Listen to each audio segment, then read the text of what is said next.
Alaska में रूसी राष्ट्रपति पुतिन और अमेरिकी राष्ट्रपति डोनाल्ड ट्रंप की बैठक रही बेनतीजा। रूसी राष्ट्रपति बोले, मॉस्को में अगली बैठक का दिया प्रस्ताव।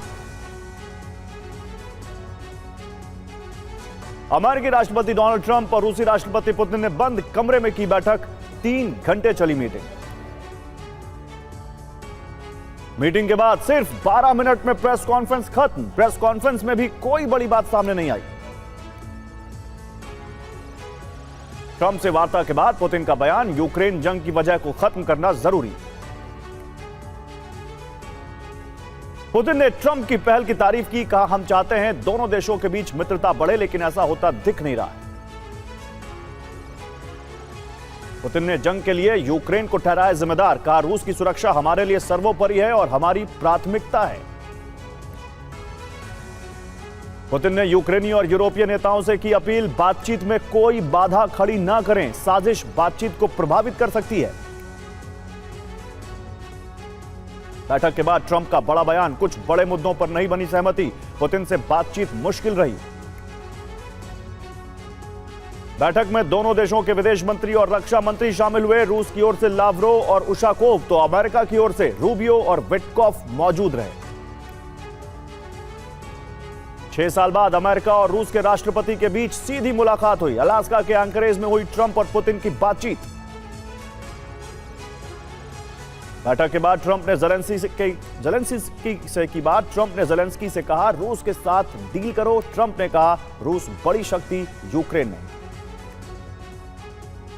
व्हाइट हाउस ने मीटिंग की नई तस्वीर जारी की। मीटिंग में ट्रंप को पुतिन पर हावी दिखाने की कोशिश। पश्चिमी मीडिया ने किया था दावा पुतिन मीटिंग में हावी थे, लेकिन तस्वीर में पुतिन स्माइल करते दिख रहे हैं। पुतिन के साथ बैठक के बाद बोले ट्रंप, अब नेटो महासचिव और दुनिया के और भी नेताओं से होगी बात। बैठक के बाद ट्रंप का बड़ा दावा, ज़ेलेंस्की पुतिन की बैठक में मैं रहूंगा, दोनों चाहते हैं बैठक में मौजूद रहूं। बैठक में जाने से पहले रूसी राष्ट्रपति व्लादिमीर पुतिन और अमेरिकी राष्ट्रपति डोनाल्ड ट्रंप ने हंसते हुए पोज दिए। मुलाकात को परसुइंग पीस का नाम दिया गया। अलास्का पहुंचने पर पुतिन के सम्मान में B-2 बॉम्बर ने फ्लाई पास्ट किया। ट्रंप ने पुतिन से कहा आपके स्वागत में B-2 बॉम्बर है। एंकरेज एयरबेस पर पत्रकारों ने पुतिन से जंग रोकने को लेकर सवाल पूछे। रूसी राष्ट्रपति ने कहा सुनाई नहीं दे रहा। एंकरेज एयरबेस पर पुतिन ने ट्रंप से कहा क्यों मैं आपकी कार में बैठ सकता हूं, और इसके बाद बैठक के लिए दोनों राष्ट्रपति एक ही कार से रवाना हुए। अलास्का में सुरक्षा में कड़े इंतजाम, स्नाइपर्स और बख्तरबंद वाहन तैनात किए गए। पुतिन के गाइड्स के साथ अमेरिकी सुरक्षाकर्मी भी तैनात। रूसी वार्ताकार किरिल दिमित्रोव का बयान सामने आया, जहां उन्होंने कहा है कि प्रतिरोध के बावजूद संबंध बनाना जारी रखेंगे अमेरिका और रूस।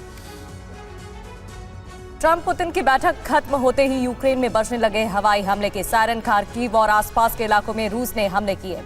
अलास्का में रूस के लिए रवाना हुए राष्ट्रपति पुतिन। ट्रंप से मुलाकात के बाद पुतिन मॉस्को रवाना हुए। बैठक के बाद ट्रंप भी अलास्का से रवाना हुए। ट्रंप ने कहा पुतिन के साथ हमेशा अच्छे संबंध रहे हैं। अलास्का समिट में पहले बोले यूक्रेनी राष्ट्रपति ज़ेलेंस्की, रूस ने जंग खत्म करने का अब तक नहीं कोई संकेत दिया। यूक्रेनी राष्ट्रपति ज़ेलेंस्की की भारत से मदद की अपील, कहा रूस के साथ युद्ध रोकने में भारत अपनी भूमिका निभाए।